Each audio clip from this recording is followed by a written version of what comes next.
January the 15th was the high point in U.S.-China relations for 2020. After years of tense negotiations, Vice Premier Liu He and his negotiating team were here at the White House to sign a Phase 1 trade deal. Reading from a letter from Chinese President Xi Jinping, Liu He said the deal was not only good for China and the U.S., but also good for the world. And U.S. President Trump praised the U.S. relationship with China. Now our efforts have yielded a transformative deal that will bring tremendous benefits to both countries. We have a great relationship with China. We have a great relationship with the leadership of China. But then came COVID-19. China quickly contained it and conquered the virus, while the U.S. response was slow and haphazard. Then China emerged as a scapegoat in a presidential election year. Why do you keep calling this the Chinese virus? There are reports of dozens of incidents of bias against Chinese Americans in this country. Your own aide, Secretary Azar, says he does not use this term. He says ethnicity does not cause the virus. Why do you keep using this? A lot of people say it's racist. It's not racist at all, no, not at all.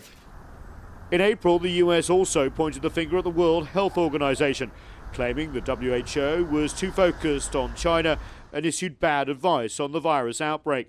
By mid-summer, Trump officially withdrew the U.S. from the WHO and potentially pulled hundreds of millions of dollars of funding during a pandemic. China rejected all the unfounded accusations. American politicians have repeatedly ignored the truth and have been telling barefaced lies. They only have one objective: shirk their responsibility for their own poor academic prevention and control measures and divert public attention. But the facts speak louder than words, and just as naturally inhabit a man's heart, their plot can never succeed. Trump's finger-pointing at China opened the door for the so-called China hawks in the administration and the U.S. Congress to pursue a more aggressive policy against Beijing. The U.S. Secretary of State Mike Pompeo launched a campaign that aimed to blame the Chinese Communist Party for many of the world's problems and called for an alliance against Beijing.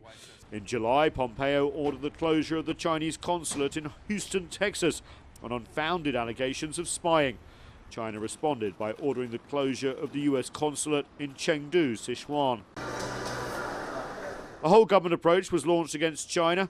The Trump administration banned 5G leader Huawei from doing business in the U.S.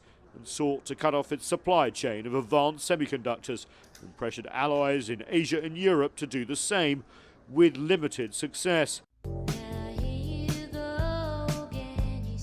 A campaign against Chinese social media platforms was also launched. With 100 million users in the US, TikTok was the first target. Spurious conspiratorial claims reminiscent of the 1950s McCarthy era were spread across the nation with no evidence. These are not innocent social apps. They are used to basically steal personal and financial data from individuals. China rejected Navarro's comments, calling out the Trump administration's most vocal critic of China by name. The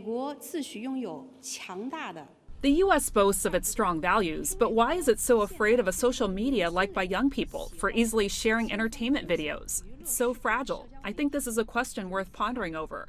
I hope Navarro and his colleagues, as well as the officials of the United States, should seriously consider this. U.S. President Trump ordered the sale of TikTok to U.S. tech companies, at one point even demanding a cut of the proceeds. An agreed sale to software maker Oracle and retail giant Walmart has languished as the U.S. courts have sided with TikTok. Similar efforts to ban WeChat in the U.S. have also been rejected by U.S. courts. But things got personal too. Chinese students in the U.S. were accused of being spies. Visas in high-tech study areas restricted. Chinese media personnel were placed under strict limits. Some had to return home. And Chinese cultural centers like the Confucius Institutes labeled as tools of propaganda. Universities were pressured to shut them down and examine all sources of income from China.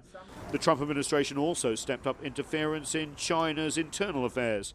Sanctions over Chinese treatments of Uyghurs in Xinjiang.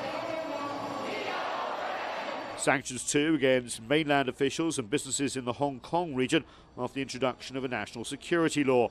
The White House imposing sanctions over Hong Kong as it tear-gassed demonstrators at home was a contradiction not lost on Hong Kong officials. For those foreign governments or politicians raising objections to the legislation, one could only lament the double standards they are adopting. All those countries which have pointed their fingers at China have their own national security legislation in place. We could think of no valid reason why China alone should be inhibited from enacting national security legislation to protect every corner of its territory and all of its nationals. Perhaps most destabilizing for the U.S.-China relationship was the Trump administration's policy of closer ties with the Taiwan region.